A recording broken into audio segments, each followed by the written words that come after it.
ভাই, ঘরে চাল ডাল কিছু নাই, 2 দিন ধরে না খেয়ে আছি। কয়টা টাকাতে সাহায্য করবেন? আপনার জন্য ভরপুর দোয়া করে দেব।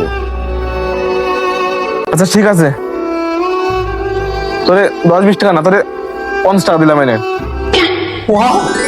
আলহামদুলিল্লাহ, আল্লাহ আপনার মঙ্গল করুক। দাঁড়ান ভাই, আপনার জন্য আমার তরফ থেকে একটা গিফট আছে। এই গিফটটা আপনি রাখেন, যখনই আপনি বিপদে পড়বেন গিফটটা খুলবেন, আপনার কাজে আসবে।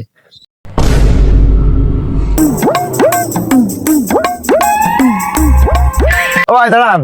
ও ভাই, আপনার কাছে যে আমার আব্বা করে টাকা হবে না, বিকেলের ভিতর দিয়ে ঠিক হয়েছে, না দিলে বড় একটা ঝামেলা হবে না ভাই। দেখতেছি।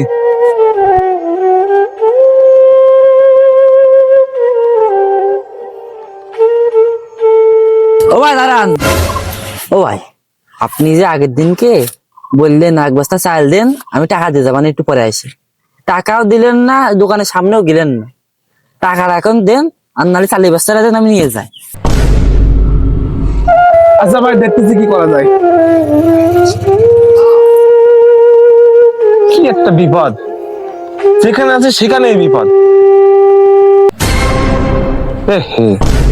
ফকির না কি একটা গিফট দিছিল আমাকে, যে বলছিল যখনই বিপদে পড়বো তখনই ওটা বের করি। দেখে আসি কি।